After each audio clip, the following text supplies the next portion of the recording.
The Uncontrollables. Outrageous? Sometimes. Thoughtful? Maybe. Offensive? Probably. Fabulous? Always.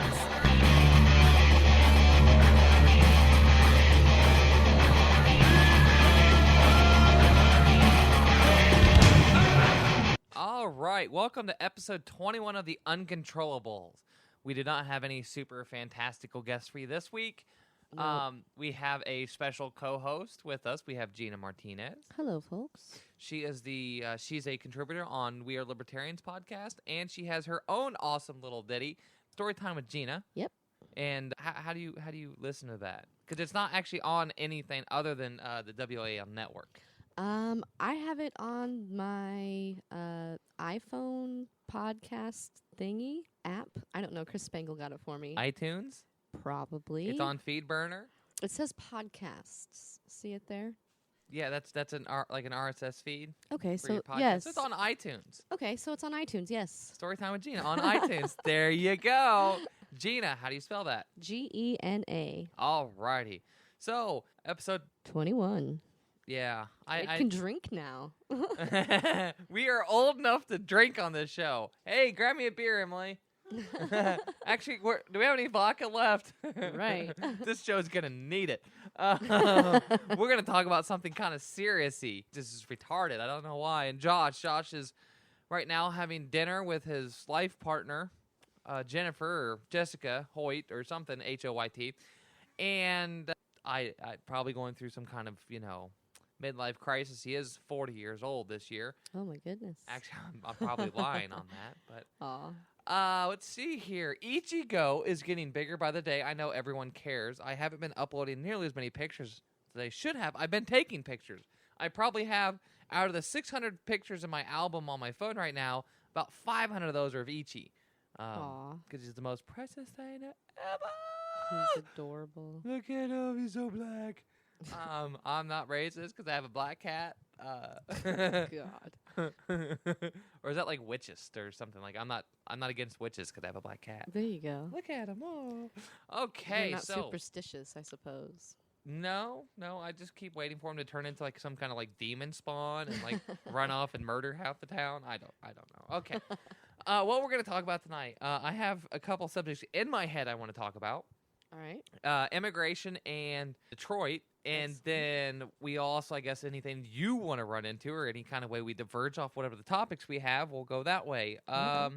Let's start off by defining how Wikipedia defines socialism, because they seem to do pretty good with a lot of the definitions for isms. Socialism is an economic system characterized by social ownership of the means of production and cooperative management of the economy. Now, what does that mean? I mean, social ownership of the means of production. First off, what's social ownership? I mean, I guess that's like, and I'm going to use the term collective. I guess that's like a collective unit of responsibility for the means of production. The means of production. So, say we're in a free market, and I have a coal mine, and I process that coal and then sell it. So I turn it into some of the different products, and I clean it up and everything. What socialism would come in and do is they would take my mine and my plants away from me. I would no longer own them. Right. I could stick around and kind of manage them-ish, but I wouldn't be allowed to own them anymore. What would happen is either a collective or the state, and the collective can be a lot of different things. It could be a board. It could be all kinds of stuff. But it's either the board or the state comes in and steals it from me. Right. Because it's there, and then they basically take it from me, and that can be from a million different ways too. It doesn't have to be literally they take the deed from me and go, you no longer own this, we're going to change the name. No, they say you have to do such and such with your coal. You have to sell it at this price to these people, and these people come first. Or hey, you know what? We're just going to take some of this coal because we need it. And so that's how that would happen. That's what socialism basically is, and that's what income tax is redistribution of wealth a little bit. And then the cooperative management of the economy, same thing. The economy and the needs and wants, instead of a supply and demand economy, you get basically demand. There's the supply is like screwed out of the entire equation. So if the people want this, that's what we spend all of our money on. Everything else be damned. We're going to spend our money on this. And so it's it's not the people as a whole in a free market deciding what's good, what the market needs to provide. It's a collective or the state or some sort of governing body that gets to decide what that is. Right. So it's socialism is supposed to be for the people, but it's just for whoever's up top. That's basically socialism, and why that's important to the conversation is Detroit. Detroit basically worked like that to a degree with mainly with people's money. Is that what destroyed Detroit is a little thing we like to call pensions and guaranteed pensions. I mean, their pension systems and their goddamn state constitution. Okay. Is that pensions are guaranteed. You can't touch pensions. You can't do anything around pensions or the whole world's over. Okay, just on the surface of that, I don't hate the idea because I've seen a lot of elderly people get screwed out of their pensions, and it is hard to watch. I think pensions themselves are pyramid schemes. Well, and that's kind of a thing where it's totally shitty. It's shitty, but right. I wouldn't buy in. I'm not an economics major, and I wouldn't buy into the idea of pensions ever. Right. I want savings. I want my money. I want to handle my money. I'm not going to just go, well, I expect this one company I work for is going to last for eternity and will continue to grow as they cover more and more people. But people that were in Detroit, we're talking about major auto manufacturers. And, I mean, yes, they have ups and downs and inclines and declines, but I don't think anybody foresaw the straight-up drop of the market. No, it's like the 70s and 80s is a big boom for the right? You know, they were even closer to the 70s when it took a shit and people were like, gas is going to go away forever. Right. People were ignorant. They didn't plan for the future. They didn't think ahead. They're like, I'm going to go work for 20 years and retire. Right. And instead of living to like 50, 60 years old, that the whole idea was planned around, we're going to live to 80, 90 years old. It's just the entire pyramid scheme can't work. It never works. And it's not just public or private companies. It's the public pensions that are the real killer. Is that you go work for the government for 10 years and you retire, and they promise you the entire world. Yeah, people I do like the government's never going to end. Crazy. And it's unfunded liabilities. And what happens is the government's like, okay, well, we've got all this growth. We're doing really well. Let's promise all these pensions. Okay. And then we'll worry about how to pay for them later, and we'll go ahead and spend all of our money now. Right. And then they go, oh, shit. The money's gone. The money's gone. It's not doing so hot. We really need money for this. So let's take a whole bunch of loans. We'll worry about the pensions later. Yeah, the pensions we'll worry about later. But let's take some loans and accrue a lot of debt and interest payments, and then we'll spend that money now, and then we'll worry about everything else later. Because that always fixes it. And it keeps going. Well, shit. These people are starting to get old. They retired like 25 years ago, and now they're starting to retire. And now we have to pay them. Shit. Right. That's what Detroit's in right now, and it's not that Detroit's a special case either. It's that they just happen to get there first. Yeah. Every city out there, California is going to be probably next. Except, well, they still have a lot of the economy out there is still producing a bit, so maybe not. But you know, they're taking out loans for the schools out there where they don't have to pay it back for like 20 years. Right. But there's compound 100% interest where like they borrow $100,000 and they'll have to pay back like $4 or $5 million. Jesus. And they're doing that shit all the time. Wow. So their future incurred debt is astounding with huge, massive amounts of interest. And you know, you mentioned the word usury earlier. That's basically what usury is. But you don't have to do it. You don't have to take those loans. You don't have to do the stupid shit and incur the debt that has incredibly high interest on it. Right. Detroit did. There is a great list of 25 bits of what kind of happened in Detroit. We'll kind of pick apart exactly what those are. But at this point, the city of Detroit owes money to more than 100,000 creditors. Wow. How do you take money out from 100,000 different people? Well, I mean, that's a lot, but if it's the entire city of Detroit, you're talking probably waste management type of contracts and, you know, everything that the city provides. So. But why do they have to take out loans? Why do they owe money to creditors? Isn't that what taxes are for? Theoretically. Shouldn't they be within their means? The city shouldn't spend more than they're bringing in, right? I mean, in theory, it depends on where somebody needs to get in there and look at their books and see where the money's going. Because my guess, I mean, yeah, go ahead, throw speculation out there. No, that's not pensions, unfunded liabilities. Right. They've promised money. They paid for stadiums. They promised to pay this. We bailed out GM and everything. Right. Some of that shit came from Detroit. They cut. They said, "Hey, GM, you can be here and have a plant. We're not going to collect any taxes from you. Right. We're going to do all this stuff and pay all of our employees a shitload of money because the unions guaranteed them this, and we're not going to fight the unions. And we're going to do all this stuff and promise more than we'll ever be able to keep up with. And we're going to give you guys these lavish things." So, and it's like with anywhere in the government is administrative costs. Right. That's all. There's, people yell at CEOs and the 1%. The 1%, there's less 1% in companies, CEOs, than there is in government. Right. And we have school officials here. What was it? 30%, 40% of our school budget's administrative costs. Right. And that's like the number one item on our expenses here in this state, as I understand it. Yeah. No, it's our administrative costs are just absolutely absurd. But that's kind of one thing. But with the 100,000 different creditors, is kind of Another. Retarded. I guarantee you, Detroit spent a lot of money on their schools, right? Oh, yeah. Well, all states do.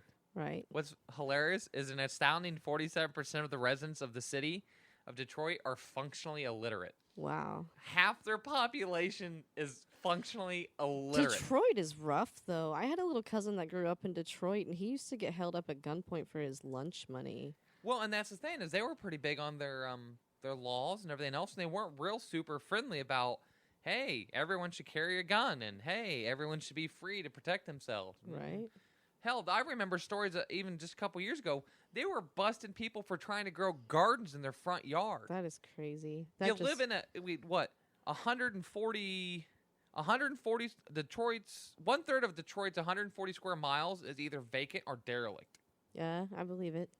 I've spent some time there. I believe it. I got some family that up that direction. It's an interesting location. It's absurd. And we'll bring up, there's a point to go on with that too, as far as with the vacant or derelict property. But, 47% of their population, That's which is only high. about 700,000 people right now. Wow.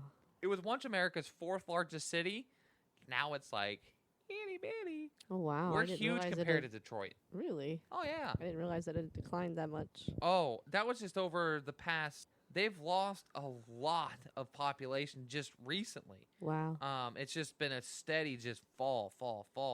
Let's see here. Yeah, Detroit was once the 4th largest city in the United States, but over the past 60 years, the population of Detroit has fallen by 63%. Oh, wow. Now, they are saying over the past 60 years, the last 30 years is when it's taken its hardest hit. Right. Because the more industry moved in, the more government ramped up, the more people moved out, the shittier it got. And that goes back to, like, way before that. Like, my grandfather grew up in Detroit, and he would be mid-70s, early 80s now. And it was rough back then. I remember him telling me a story about skipping, like, 6th grade and going down to a bar and smoking cigarettes and playing pool. And my great-grandma came in and caught him and whooped his ass. No, and then, speaking of whooping ass, the size of the police force in Detroit has been cut by 40% over the past decade. Damn. Screw the police. I mean, they're the ones with the big pensions. that might be a decent balance then. No, they still have to pay all those people. That's true. They still have to pay out those. They've got over $20 billion of unfunded liabilities. Damn. $20 billion out of one city. Damn. When you call the police in Detroit, it takes them an average of 58 minutes to respond. I mean, I made a police report down in New Orleans a few months ago. Mhm. 6 fucking hours. What? 6 fucking hours. And those motherfuckers had stolen my truck. What? 6 hours. I shit you not. Shit. It was the next day when I finally got the police report filed because it was after midnight. That would go with these next two. Due to budget cutbacks, most police stations in Detroit are now closed to the public for 16 hours a day. Holy shit. Then another one. Today, police solve less than 10% of the crimes that are committed in Detroit. Damn. So, It's expensive and ineffective. Nice. yes. Continue at this rate. What caused that? And it's everything you can point to is government. Government dictates everything. They backed unions the government backed unions that push for these wild pensions, these wildly high salaries, It created artificial growth, artificial inflation on everything. And then when that ran out, when that was no longer sustainable, it fell apart. And that's what socialism is that when you go outside of its natural bounds, the economy's natural bounds, things will get great for like half a minute, and then they motherfucking explode, and then it's over. I mean, what do you think? What do you think? What do you think Detroit should do? You know, I don't know what Detroit should do, but I'm torn on the unions thing because I know the history behind the unions and why they were necessary for the growth of America and how we would be without them right now. You know, you can thank the union for the 40-hour work week, for child labor laws, for all kinds of things that... I hate them for child labor laws. Okay. I wanted to work when I was 12 years old, but I either had to do it illegally or I could only work so much when I wanted to work. When I was willing and able to work, I didn't have to. I wanted to. I wanted to start a career early. But because of them child labor laws and 40-hour work week bullshit and all of the other laws where you have to work so many hours before you're guaranteed insurance and that deals with government stuff. No, I don't have a problem with unions. The idea of unionization is not a horrible thing. Right. Government-backed Yeah, okay. unionization. Okay. If a company draws up a contract with a union, fine. The government can help enforce that contract. Sure. But I agree. If the company does not agree to that union's contract... Because that's just another level of administration and bureaucracy. Yeah. Well, Yeah. plus, the unions were great for about a decade, and then they Right. turned into shitballs. Well, I bet if we get bad enough in Detroit and uncover Jimmy Hoffa, we'll be Hey. halfway there to fixing this whole union problem. Yeah, let's... Jimmy Hoffa, oh my God. A lot of Right. people are Sorry. saying it's the new Free State. It should be the new Free State Project. I mean, you know what the Free State Project is, No, right? fill me in. What the fuck's a Free State New project? Hampshire. Okay. Is it's where they're trying to get like 21,000 people to move to New Hampshire and Okay. take it over. What now?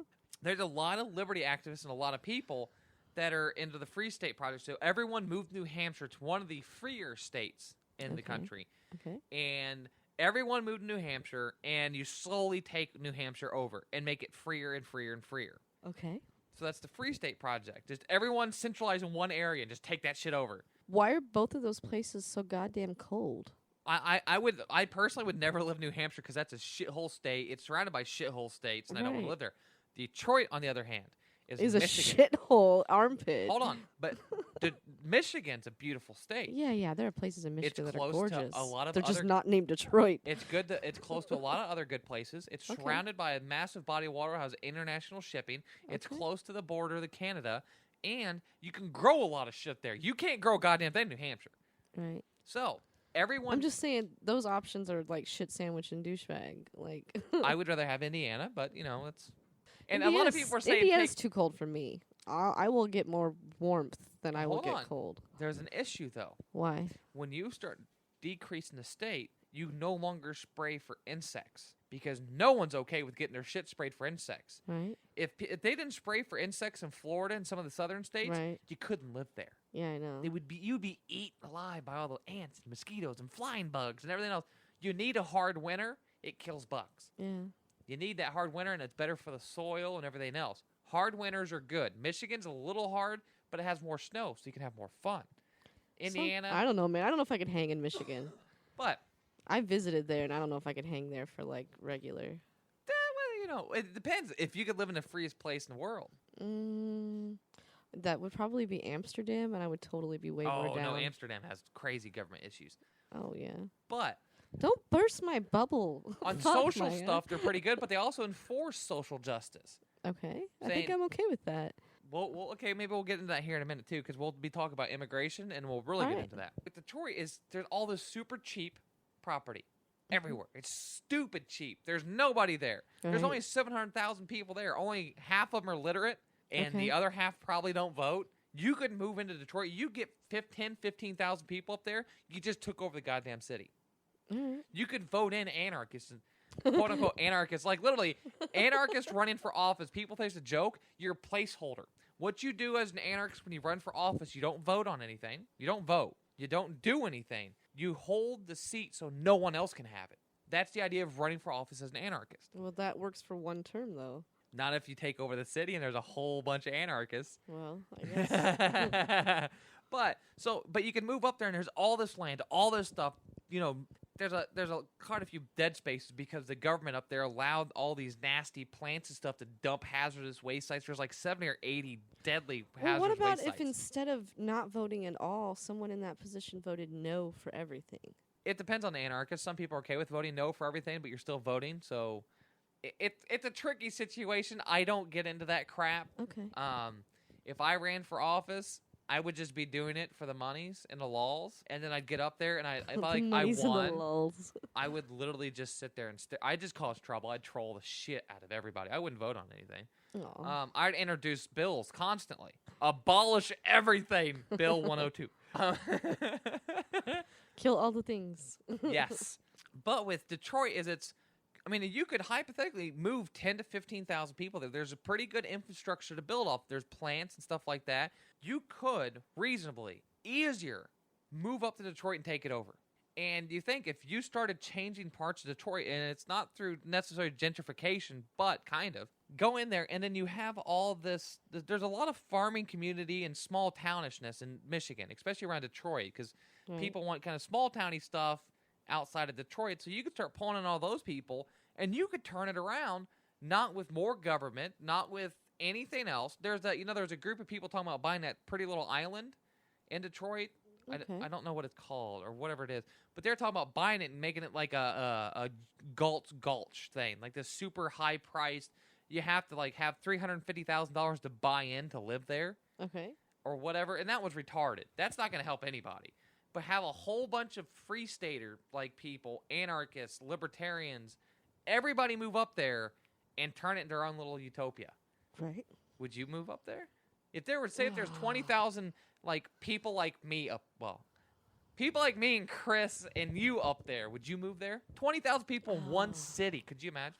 I would consider it. Just for the summer? Yeah. I would summer there. Spring and summer. I would need a cloth top Jeep Wrangler and a sailboat of sorts and a hot tub. That would be just to get through the summer. If I could have those demands met and a dirt cheap house that I really enjoy, there's lots of houses up there for sale for $500 or less. That's what I'm saying. That I would do. Yeah, I mean you have to have like $20,000 worth of guns and armaments for your house. I personally think I would look cute with a weapon, but that's just me. I think you should buy my 1911 and get a drop holster for it. I need a permit. You need that too. So Detroit, you're hilarious. I might move up there if people start free stating it up there, which honestly I think might happen. Now, no, the other funny thing is that they went to file for bankruptcy, right? Right. And this is how awesome this goddamn justice system in this country is. Uh-oh. There's a little sarcasm there. Uh-oh. But they were going to file for bankruptcy, Chapter 9 bankruptcy, which would be like the largest ever. And it was stopped by a county judge. Right. And she ruled that filing violates the Michigan Constitution because it would result in reduced pension payments for retired workers. She also stated Detroit's bankruptcy filing was also not honoring the United States president who took Detroit out of bankruptcy. Detroit's auto company's out of bankruptcy. There's a lot of parentheses and shit, so I don't know exactly what they're saying. But she's basically saying because Obama and Bush bailed out the auto companies that they can't file bankruptcy because that's not honoring him. Then she went on to say that she ordered that a copy of her judgment be sent to Barack Obama. Oh, wow. Okay, so yeah, we have a great justice system. And speaking of the justice system, immigration is our next point. I'm going to go, this whole immigration debate and this and that, and people are talking out of their ass. Nobody knows the history of immigration in this country. And I spent I lay down on the couch and I have 19 tabs open on Google Chrome on my phone. Oh, shit. And they're all Wikipedia things because they kept just, hey, what's that mean? Hey, what's that bill? Hey, what's that mean?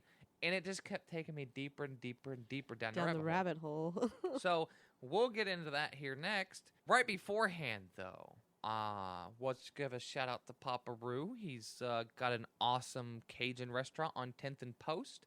Oh, hey, you need Papa to go Roo. see that and eat po' boys and tell them I sent you. You're not going to get a discount for that, but just go in there and yell something horribly mean at him. Say Maya did it. That'll be hilarious. #judging Maya. And now here is a message from Rupert. Hey guys, this is Rupert from Survivor, and you're listening to The Uncontrollables. Hey there, Rupert. How about you tell us a little bit about Rupert's Kids? For the last 22 years, we've been running a mentoring program teaching young men and women how to have that sense of self-worth, that work ethic, how to get themselves out of the system, out of trouble, and make that legal living. Check it out, rupertskids.org. Is it true that the charity doesn't take any state, federal, or local government monies? We have never in 22 years taken a government dollar, no city, state, federal funding. We do not even take grant dollars. If people want to donate to us, it's because they want to give money to help their community. Rupert, what is pirate for donate? Is pirate for don't forget to donate. All right, so immigration. Immigration. What are your views, okay, on a very just basic stance, not any of the new political mumbo-jumbo or anything. Right. What do you think, how do you think we should as a country deal with immigration? First question. Two, beyond that, how do you think borders should work in a free society?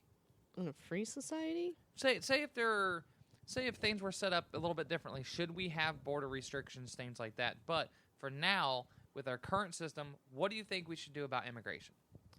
That's a pretty broad question. I struggle with this because historically everyone who considers themselves to be in power in this nation is an immigrant or a descendant of an immigrant, because the people indigenous to this land were essentially killed off by ways of, mass genocide and disease. So it's very hypocritical to me that we would close our borders and have such restrictions. But like you said, with the system we have in place now, I can see why it's practical to do such a thing. And I don't know, I struggle with this because it would be inhumane in a way to just close the borders, as we seem to be, moving towards that direction in some ways. I've seen a lot of people suffer at the hands of the INS and the immigration system, so I'm kind of torn on this subject. How do you think if you had all the power in the world for a day? For the day. All of it in the world. Okay. Well, at least for so I've been elected God. You've been elected God. Okay. All right. What would you do about immigration? How would you handle immigration if you could change anything at all? What would you put in place to handle immigration? I'm God for a day. There went your borders, kids. So Poof. you would abolish borders. Poof. Yeah. So you Poof. You now live on Earth. You are an Earthling. Okay, very good, because that's about where I'm coming from. As a voluntarist, I don't think we should have arbitrary lines on paper, right, that dictate that if you're born here, fuck you. Right. If you're born over here, oh, you're good. Now, if you're born over there, you got to go through all this shit to get over here. But right. Power struggle ensues. Yes. So I don't think we should have borders, really. I mean, in my ideal society, you buy up land and then you have the land, not some governmental body goes, well, right here, it's cut off. In my society, you're not allowed to own land. Well, we're not going to get into that because that's a really, really, really big conversation. Okay. That actually is something we should have another day when there's a third person. But wait a minute, am I still elected God? No, only on immigration. Only on immigration. Okay. Right. You're elected God of immigration. Okay, well then I might have to, reconsider that answer, because if there are other things that I can't fix, I'm sure that there are still logistical concerns with just being like, poof, no borders. And what would really be wrong with no borders? It depends on how certain people or groups respond to suddenly having to coexist. There would be areas where you would definitely have immediate conflict because there's been such, long-standing historical conflict that what they were fighting over would no longer exist, and that might cause people's psyche to implode. I'm okay with that. That's a worthwhile sacrifice. Okay. But we'll kind of talk a little bit about how the United States has handled immigration, and we have a very piss poor history on immigration. I mean, you look at some of the terms you go through, the names of the bills. I mean, you've got the Natural Origins Formula. You've got the Naturalization Act, the Page Act of 1875. You've got Emergency Quota Act, and you've got a Mexican reparation crap, which is oh God, it gets really horrible. Now, immigration in the United States, the first law really kind of kicked in 1790. Ooh. And that's when we first really said, hey, we're going to have ourselves some immigration laws to make sure, only certain people can come into this country. So, Who are we blocking on that one? What was this? Basically, the Chinese wave, or no? Back then, it was basically more populated continents is what we wanted. Is the people we already had here? We wanted just more of them. But it basically said in like the 1790s that only white males could basically get citizenship. So indentured servitude or indentured servants, which is 99% of the immigrants in that period of time that's most of our immigration was indentured servants. right? And freed black slaves wouldn't count. Women didn't really count, and it was a horrible thing. And the only way citizenship could get passed on was through the mail. Right. And things just continually kept getting worse and worse and worse. And like you got the Page Act of 1875. It was the first federal immigration law, and it dealt with undesirables. Ooh, what now? And it basically, what that did is that when we really started pissing on Asians, is that said basically that's when we banned basically women migrating from Asian countries here. Yikes. Because we were afraid of prostitutes, and we said basically you couldn't come over here to be forced labor. Like it was kind of a way of saying we don't want people to be brought over here to be forced into prostitution or forced labor. But what ended up happening is we just kind of banned women. Yikes. And Asian women, but that kind of ended up turning around to where we started doing quotas we started banning a lot of women, period, from a lot of countries coming here, and then that kind of brought about the whole let's have quotas based on sexuality. Oh, wow. And that's really weird, but you got to think about this, and it's with borders and everything else, is why does the government have any goddamn right to say how many of what people we can have here? Right. I mean, do you think we should be allowed to say, well, there's too many people from such and such country that are of this gender, so you can't come here? No, that's absurd. I mean, do you think we should have any laws on that? I don't believe we should weed out based on gender or, country of origin. That seems kind of nonsensical to me. We had the and what's been used from like 1921 to 1965 with the national origins formula, and it was on the basis of existing proportions of the population. And so it said that from every country, I think it was some countries, some regions, said that you could only have 3% of the population we currently have right come immigrate to this country from another country. So 3%. So if there was only 100 Indians from India, or say if there's only 100 Russians in the country, only 3 Russians could migrate. Oh, wow. Or immigrate here for citizenship. Now, and the reason for that, and this is the same thing I keep seeing over and over again, the goal was to maintain the existing ethnic composition of the United States. Yikes. That's eugenics, it almost sounds like. Oh, during the early 1900s, who do you think that taught the Nazis and the Germans about eugenics? Yikes. We did. Remember Margaret Sanger? Eugenics queen. Or was it? It's not Thatcher. I get those bitches confused. I don't know if it's Thatcher. Somebody look it up. It's one of those crazy bitches from way back when Hitler loved her. But she started Planned Parenthood, that lady. There's a lot of things in the way they treated these bills is they really focused on going after different sections of Europe. We only wanted certain kinds of people from Europe. So like Northern Europe, Northwest Europe, things like that. We didn't want the Jews, though. Right. And so around 1921 and some other bills popped up around the World Wars is we basically blocked Jews and Germans from coming to this country. Wow. Because we're like, we are going to cut back how much you guys can immigrate here. So, bye, have fun. Go get slaughtered. Right. Go have to be forced to fight in wars you don't want to and be destitute. So we're just going to go ahead and cut you off. Yikes. And then they eventually moved down to 2%, but it's basically an ethnic cleansing. The government said, and this kind of brings up, this is kind of an important discussion to have on how the history of all this worked, is that the government enforces racism. Yeah. Racism would barely exist in this country if it wasn't for government. One way or the other. It's because a government exists and doing things like this and wanting to keep the ethnic purity in this country. Yeah. The ratios, because we're mainly white European, so we should keep it that way. Who cares? The more diverse people we have come here, Especially, and what they've always tried to do is, like, if there's a war-torn country or something, we try to block those people from coming here. Which is absurd, because those are the people that need refuge the most. Well, it's not that. It's that they're desperate. Yeah. Desperate people will work harder, do better, and be more innovative than just, hey, you know, these people are already here, and they're going to come over here just because they like it a little bit better than over there. So they're just going to come over here and slop around. Right. You know, and they've always had kind of rules that if you're a professional, you're coming here. You're going to get citizenship. And then they've changed the things where originally it used to be like if you lived here for 2 years, then it was like 5 years. And this was like the 1790 thing. You're here for 2 years, you're good. You're here for 5 years, you're good. 14 years. And I'm not 100% sure because there's so many different bills. I'm not sure which ones are in power now and which ones aren't. But in 14 years, you have to live somewhere for 14 years before you become a citizen, which means you have to have a spotless goddamn record.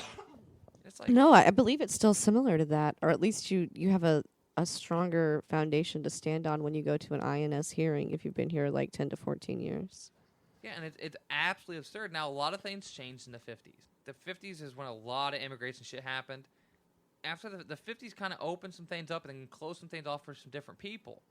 You've got like the Emergency Quota Act, which is just kind of, it's the Emergency Immigration Act and the Immigration Restriction Act. And, you know, that was in the 21, and that's why everything was spawned in the 50s. But it's like, what the hell were we thinking? And then you've got where we basically forced Mexicans out of the country. Wow. The Mexican reparations, and this is leading all the way up to the 50s again, is that we basically forced, and the numbers are all over, it's from 500,000 to a couple million people basically forced to go back to Mexico because we were having some hard economic times. So get out. So for 10 years, we forced citizens, Mexican citizens, but if you had a Mexican heritage at all, right, you were gone. You're getting just go back to Mexico. Okay, bye. I know you've lived here your entire life, but bye. Damn. Bye. And we did shit like that with the Germans. We basically did that to the Japanese. We've always been hateful towards Asians. At one point we even interred the Japanese. Yeah, the internment camps. Mm-hmm. Mm-hmm. And then we did it with the Russians, where we basically, we had Russians weren't friendly here. We saw shit like that after 1911 with Muslims. Mm-hmm. And I'm never good with these names. Who are the guys that wear the turbans and have the beards? Ooh, I'm not sure.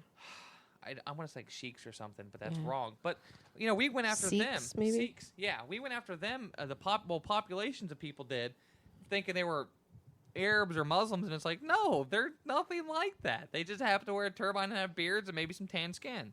Oh, my God. It's really scary that we're trying to have some kind of new debate on immigration, talking about this or that or amnesty, and it's like, why not? Just let them all here. Let them all come here. If our economy can't support them, they won't come here. Right. And people, what do you think about the whole, they work for less money? Right. What do you think that's bad? They don't have very many options. They're willing to work for less money. They get taken advantage of. I think that's bad.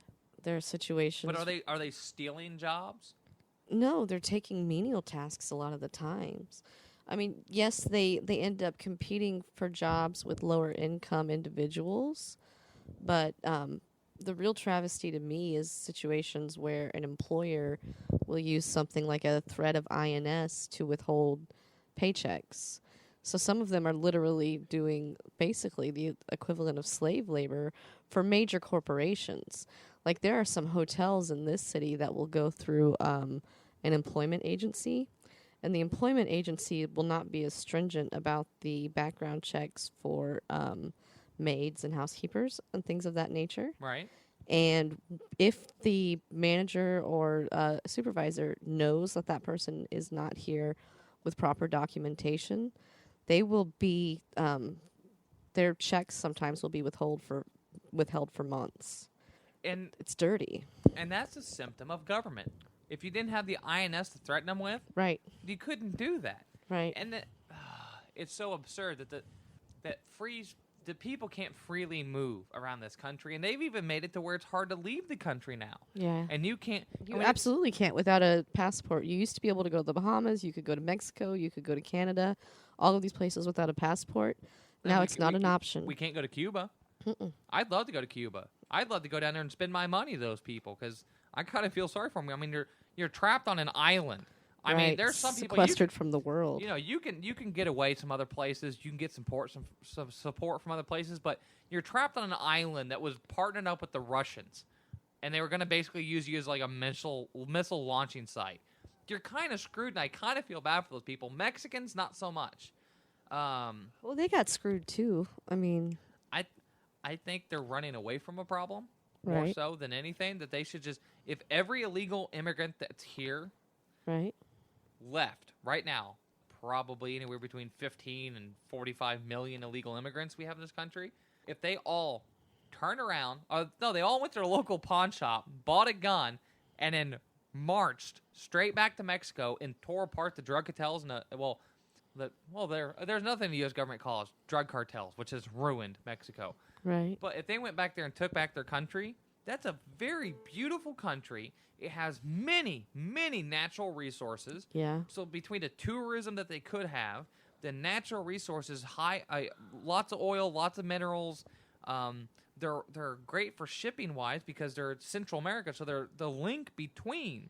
Right. South America and North America. Yeah, and it's sometimes not as it'd be easier if they had a better infrastructure all the way down to Panama. Right. You could change everything through Central America if Mexico was, it wasn't a desolate place like it is. No, it's not so much desolate. It's not third world. It's really not. But it's struggling. If they and there are change really things- rough areas in Mexico. Oh yeah, there's some places you just don't go. Right. I mean, And that's why it's such a concern for people that are here that are faced with the possibility of deportation, because they remember how rough it was when they left, and then they hear from their relatives how rough it is now. And some of them have a great deal of anxiety when they're going into INS situations. So it's really kind of sad to watch. right, and it's like we're not, and then on amnesty. Now, see, I don't like the idea of amnesty necessarily that much because of everything that comes with it. I think amnesty is to be like, hey, you're a citizen now, so we just legally recognize you. Cool, whatever, see ya. But now there's so many things that are tied to it: free care, the benefits and the government handouts and everything. That's the issue, and that's why a lot of people are pissy about. Well, But it's not universal. That's for, like in my mind, the people that benefit from that the most are the mothers with small children who are going to receive like SNAP benefits and things of that nature. But for most of your hardworking adult males that are completely capable and able-bodied, that's not so much an issue. Right, and they no. face deportation a lot more than you would think. Right. Over things like DUIs or, traffic violations and crazy shit like that. Right. Well, I mean, I've had two friends of mine get hit and hospitalized, being hit by someone that was an undocumented worker and did have insurance and did a hit and run. Were Yikes. later caught because Right. their car couldn't function anymore. But Right. that's cool. That's kind of bullshit. But it's still people should be able to come over here and just live. And if their country is absolute shit, and I think the United States government kind of owes these people. We've created a horrible place for them to live because us supporting certain things in our government, we give their police forces and their local governments a whole bunch of military arms and money, and it's all corrupted, and then or the cartels take it over, and now they have a whole bunch of new guns and weapons and shit, and then they can use it against everybody. And then Right. you've got like the Fast and Furious program where we send them a whole bunch of guns just to try to track them, and then we lose them, and then so the government's been the source of thousands, probably tens of thousands of deaths in Mexico. We'll Damn. never really know. Then another thing is we stole all their water. Oh, yeah. You ever seen go sometime look on Google Maps and follow the Colorado River. Right? Watch it all the way right down to the border. I worked in Yuma, Arizona for a while building a power transfer station. There's all those broccoli and cauliflower and cabbage fields down there, and it stinks to high heaven in the summer. But you watch the Colorado River, and it's really big, and then right at the border, it's just getting smaller. And then a couple miles later, it's like itty tiny bitty little stream. Oh, wow. We siphon off all the water for all the irrigation. Oh, wow. And they, like a lot, I guess it's caused some issues. Famine, I would assume. Well, yeah, because nobody lives near it. It's like, this is a great source of water. Now, there is an aquifer underneath it anyways. Right. And so there is water, but it's not on the surface. And it's like, because of immigration and our shitty little borders, we've taken so much from people. We've ruined so many things for so many people when you can be freely moving. And you should be allowed to freely move and live wherever the hell you want to. But when we have quotas on people's what ethnicities could be or everything else, and now their immigration, the whole immigration, because, I mean, Reagan did amnesty. The first George Bush did amnesty. Clinton actually restricted it a little bit more on immigration. Clinton is so amazing. Clinton is a douche. George Bush Jr., that shit face. W. He built a border fence a little bit that didn't work and cost a lot of money and never got finished. Let's not even discuss W on immigration. That was hilarious. That was horrible. But I want an electric fence that shoots lasers. I told him, you know what? If you really want it, if you really want your border security, just put unmanned turrets down there, and if anything moves, it gets shot. There you go. It's basically what some places claim they did. They had like vigilantes and pickup trucks. There are some of the border security, but some of the farmers down there and property owners are killed, murdered, their properties destroyed, their shit, dead bodies, trash everywhere. I mean, have you ever seen some of the pictures on the coyote trails? There's tons of trash and shit and nastiness all over the place. And it's like they have no way to really protect their property except to start shooting people because their property is getting destroyed and their livestock's getting harmed, everything else. So there's a thing where their property rights are being violated. Their livelihood's being violated. So that's also an issue. So if you could just walk across a damn bridge or drive into this country, right? You wouldn't have the coyotes. You wouldn't have that problem in the first place. So you wouldn't need a fence, right? And we just kind of ranted oddly on this entire thing. And I love it when we do that. There's so much to it. And I read a million freaking articles today on immigration, and it's mind-boggling everything we've done. That these politicians sit high and mighty up on a hill and make decisions that affect people's lives, families, tear them apart, everything. Then, we reinforce cultural stereotypes. We have ethnic cleansing, basically, saying. So we have all these politicians up there doing this shit, and nobody really knows that. I mean, I didn't know about half this crap. I didn't know we had quotas on what kind of people we could have here. And we wanted to, keep our traditions and everything else. And I kind of understand now, through government and our schools and everything else and our culture, ethnic purity is a very important thing. It's really been the two greatest communities I see it is in like rural white America and inner city black America is where racial purity is a very, very big deal. Now you do have your pockets that you have like Chinatowns and stuff like that, but when you have a highly different culture to what America has, you're kind of going to stick together. Because, I mean, a Chinese or Japanese culture doesn't really mix real well with American culture. No. So that's fine. And I don't care. I mean, what do you think? Do you think people should be allowed to basically take over sections of towns and make them their own?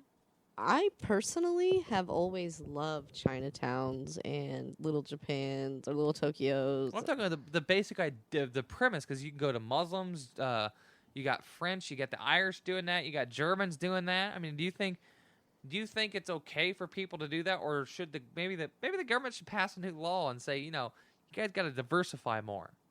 I certainly don't think there should be laws dictating who's allowed where, as far as within each sections of cities and whatnot. But yeah, I've always loved it when a culture flourishes in a foreign location. I think that some really cool things come of it. Personally, if it weren't for dim sum, all of Chicago should be leveled. Because I think Chicago is a shithole outside of their dim sum selection. Oh, Chicago is an absolute shithole. Right. It'll be Detroit here soon. Don't worry. But and how do you think in a completely anarchist, no government, right? Complete anarchy. Okay. How do you think people would still want to come here? If all of the United States went, the government just failed. There's anarchy, just period, anarchy. No, nothing else. No government. Wow. Do you think people would still want to come here?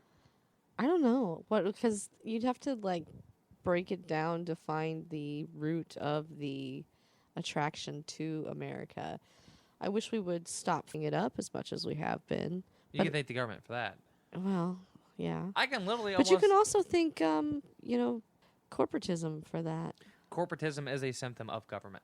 Okay. You can't have corporatism without government. I know you hate on big corporations, I do too, but they would not exist in their capacity without government. Okay. Because think of like things like the EPA is the reason why we don't have better cars. Really? Because of different standards and everything else, and the buddy network with the EPA and the patent laws and everything else, that has caused no competition in the car industry. Remember, they had electric cars Yeah. back like Model T days, like 1890 or some shit. They had an electric car. What? Yeah, half the inventions we have now, Okay. they pretty much had invented like 80 years ago. It's just that there's one or two components that didn't work. Like they could have made mobile phones back then, but the batteries in the wireless technology wasn't there. They Okay. could have made this or that, but they had electric cars. We used to use hemp seed oil. The Model T Yes. was built to use hemp seed oil. What? Yes, the Model T was originally built to run off hemp seed oil, That's awesome. I did not know that. but instead we use gas. Oh. Because the gas lobby and patent law, and then it kind of forced things that way because of the government. Government has stifled our growth and our technology in this country for 150 years. Damn. It's sad, and people don't realize that. It's like, oh yeah, we're doing so great. The government gets scientific grants and shit. No, scientific grants aren't what the market needs. If the market wants something, it will find a way to fund that shit. Look at Right. Red Bull. Okay. Hey, let's go jump out of a giant space balloon. Okay. Right. You know, look at Virgin Mobile going, hey, I want to go to outer space because that shit can make me money. Yeah. So we're going to develop rockets and shit, and then we're going to build a goddamn casino on the moon. Yeah. I don't have to get a building permit. Nobody owns that shit. Ha. Right. There's But- one way around your permit situation. But, you know, like, so the government's forced us to use petroleum for our fuel Right. when we could have been using hemp seed oil, which is way more efficient, not destructive at all. Right. I mean, yeah, there's fumes, but you're going to get fumes, and, well, That's combustion. oh well. But, you know, batteries still aren't where they need to be. I mean, did you see the article I posted earlier that by the time you buy a Prius in its expected lifespan, it is more environmentally friendly to buy a Hummer No, I did not know that. because of batteries. You know, you think of the environmental footprint it takes to make a Prius. And, okay, so you have to have the nickel mined in a dead zone out in Ontario or something, up in Canada. Then that gets shipped over to Europe to be processed in a plant. Then that gets shipped to China to get like turned into some like kind of foam or something. Then it gets shipped to Japan to get turned into battery. Then it gets shipped back here, put into a car, and then Damn. everything else about the car and like how it's made and everything else, and it only has a 100,000-mile life expectancy. What? Versus a Hummer doesn't have all that stuff, and it has a 300,000-mile life expectancy. What? Be on the road for 300,000 miles. So you look at the cost and everything else and the environmental impact, Hummer. That's astounding. It blows my mind. And then you got to think about the lost cost. Because if a car, you're paying for a car that's the kind of pricey for what you're getting it, Right. and then you can only drive it for 100,000 miles, well, what? Just get a Hummer. You're not really saving that much fuel. No. So Priuses and the idea, there's people being stupid, and these cars getting backed by governments and the corporations pushing them because the government wants to push them for different things, is just everything can be stemmed back to the government. Really, it can. Nikolai Tesla, free energy, Right. free communications centers. He changed everything about this country. Could have for real. Like Against the government. really. He did. Remember I know, he did AC make versus big DC and changes. everything else. And he Right. made light bulbs. Compact fluorescent light bulbs are basically the kind of light bulbs he invented. They That's would last amazing. forever. Right. But no. Edison is just God's gift to Earth. No, Right. piss on Edison. But because of patent law and because Westinghouse was in bed with the government because the government wanted control of technology. And they want, because politicians want power and money. How do you do that? You get in bed with corporations. How do you get the corporations to do what you want them to do? You threaten them with new laws. Yeah. Why do you think all these corporations get buddy-buddy with the government? That's the only way they can survive. Right. That's why Apple does it. That's why Apple patents everything. Oh, now you have to fight the government if you want to compete against me. Good luck. And so that still goes back to immigration, is the government thinks they can control everything, and the market will control things. If the market can't handle immigration, immigrants won't come here because they're going to be like, that place sucks ass. Right. Like during the Great Depression, people were leaving. We had net loss. Right. People were getting the hell out of Dodge. Right. And so it's... Who can blame them, though? I mean, things went into the shitter real quick. Thanks to the government. Yeah. We extended the Great Depression. The economy's supposed to have ups and downs and corrections. Say if a big investor, Virgin Mobile, comes out, a huge company with a lot of money comes out and says, we made a brand new car, it's electric, there's super safe batteries, we're going to sell this normal size car for $10,000. Yeah, you only have to charge it for like 2 hours. It does top speeds of everything else, and it's just awesomely perfect car, just like gas cars, but it's battery, it's super environmentally friendly for $10,000. Well, the economy would crash the next day. Damn. Not the next day. But because everyone would be like, oh my God, I'm going to go get this freaking car. It's only $10,000. It's just as good as any other car. It's environmentally friendly, and I have to charge it for like 2 hours a night. Right. I'm getting this car. Right. God damn it. It's mine. And so that would completely turn the economy over its head because nobody would want to be buying gas cars. And so all the manufacturers making gas cars would basically collapse. All those people would lose jobs. Right. So which is what we have in Detroit. So they basically have to switch the economy around. What the government does is stifles that. Where that should be a pretty quick turnaround, and that should be, because there's going to be a high demand for this new product, which means all these people quit GM and go work for this new company. And then this other company over here, as long as, patent law hadn't fucked him over, he can start making a car that's just like that because he can copy the technology. Not steal it, just reverse engineer it. Go, okay, well, I figure out how that works, so I can do that over here and sell it for even cheaper. And so the whole economy would switch over. It'd take, a year or two, but it would switch over, and it'd be a downturn, but it'd be so much better on the other side. Government stifles that with their controlled inflation and deflation rates and everything else. So everything stems from the government. All problems. The market will work everything out. Racism will work it out. Immigration will work it out. Everything will work out fine because at the end of the day, you know what the free market wants? What? Money. Right. And you don't get, without government, if you're in a truly free market, profits. I can't make money off you if I treat you like shit. Right.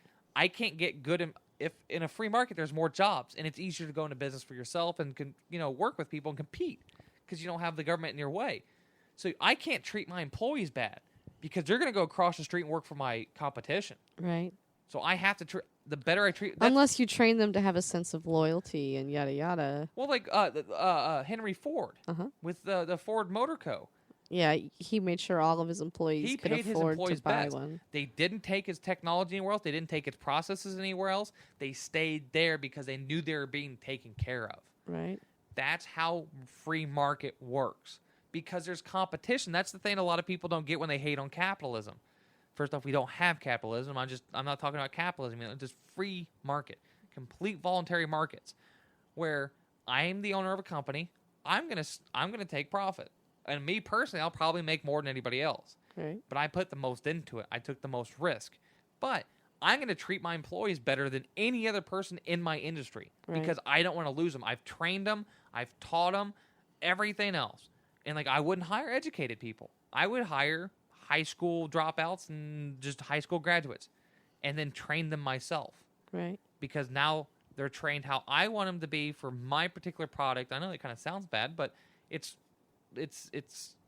like economics. It's economics. If they didn't want to be there, they can go work somewhere else because there'd be more jobs. Right.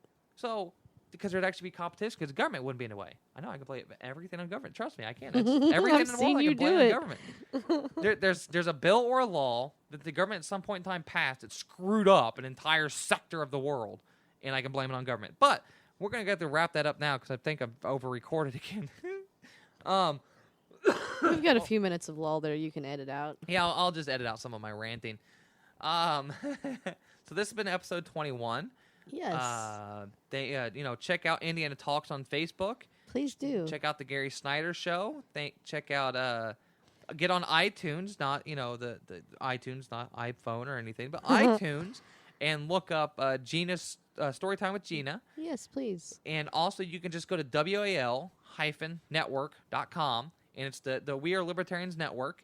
And that's what we have now. And you can Google it. You can find it on Facebook and find a bunch of other shows. There's the Shill Report. The Shill Report. I'm not really sure what that is, and I don't. Oh, it's a media breakdown. It's really kind of interesting. Wait, who's doing that? Is that Ryan Ripley? Maybe. I know it's Spangle et al. I forget who else is on it. Yeah, well, Maybe Ripley. I think the person that does it I don't like. Oh. Remember, I don't like anybody. Definitely check out my other show. I'm supposed to be putting episode 10 up here soon. Is Creating Maya at creatingmaya.com, which is also where you can find this show archived at creatingmaya.com, or the uncontrollables.com, which takes you to the tab on creatingmaya.com. Now, if you ask why I'm doing that, it's because I'm eventually going to have 2 different websites, but I'm only one person. I can only ask Chris Bangle to do so much for me, so I'm going to keep it like that for now. But I have the domain name now, so it's mine. Mine. All my mine. Mine. Finding Nemo. Let's see here. Mine. I think that's about it. You got anything you want to plug? I'm sure there's a million things that I want to plug, but I can't think of any of them right now. You're just kind of chilling. Yeah, it got to be like midnight, and I just kicked back on this sofa and stuck my feet up. Yeah, you're kind of done. We had some pizza in between. It was the pizza. All right, so hopefully Thank next you guys week, for listening. We really appreciate you sticking with us. Yes, find us on Facebook, find us on iTunes, subscribe to the show, to both shows, to everything. I think I have actually. I don't know how we proposed. benefit from it, but yes, do that. No, because the more subscribers I have, the more easily I can sell advertising. Oh, okay. Like say, I have this many subscribers. It's hard to really find a real good way to find real amount of listeners, especially when I archive the show. Oh, yeah. Because I still get hits. I got 15 hits on episode 7 the other day. Nice. It's like that was like months ago. Why did 15 random people decide to go listen to episode 7? I don't know. But it's a good thing. What was episode 7 about? I don't know. I wasn't writing down what the episode was about, and I'm not going to go back and listen to it. Good 14 Lord. episodes ago. But definitely subscribe, share it, rate us on Facebook, give us a rating, give us a review. If you have any hints, tips, tricks, anything like that, go ahead and send them to me. If you have questions about my personal life, as in my transition and being transgender, send them to Chris at creatingmaya.com. That's what we're using for some content on that podcast. If you want to feel uncomfortable, listen to the one that's coming out here soon. If you want to feel uncomfortable, listen to Maya on anything. Yes. I will make you question everything in your life. Mana, do, do, do, do. Mana. Do, do, do, do. Mana, do, do, do, do.